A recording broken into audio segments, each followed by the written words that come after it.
जय हिंद मित्रांनो. आता पंचवार्षिक योजना जी आहे म्हणजे भारत सरकारचं नियोजन आयोगाची भारत सरकारच्या मार्फत करण्यात आलेली स्थापना आणि त्याच्या पाठीमागचा थोडा इतिहास या संदर्भात संपूर्ण डिटेल्स आपण या लेक्चरच्या माध्यमातून बघणार आहोत. संपूर्ण डिटेल्स म्हणजे पंचवार्षिक योजनेच्या अगोदर नियोजनाच्या संदर्भात वेगवेगळ्या प्रकारच्या छोट्या छोट्या योजना आल्या होत्या.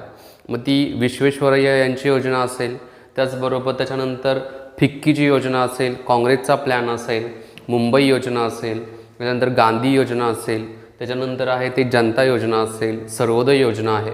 तर ह्या वेगवेगळ्या प्रकारच्या योजना अगोदर होत्या, भारत स्वतंत्र होण्यापूर्वी सुचवण्यात आलेल्या होत्या. तर त्यांच्या संदर्भात आपण माहिती बघू. आणि त्याच्यानंतर पंचवार्षिक योजना जी आहेत त्याच्यामध्ये आपण 2 पंचवार्षिक योजना घेतलेल्या आहेत. ही पहिली पंचवार्षिक योजना आणि दुसरी पंचवार्षिक योजना आहेत. याच्यामधील इम्पॉर्टंट टॉपिक्स किंवा इम्पॉर्टंट मुद्दे जे आहेत, महत्त्वाचे मुद्दे जे आहेत की जे परीक्षेला खूप विचारले गेलेले आहेत, तर त्यांना मी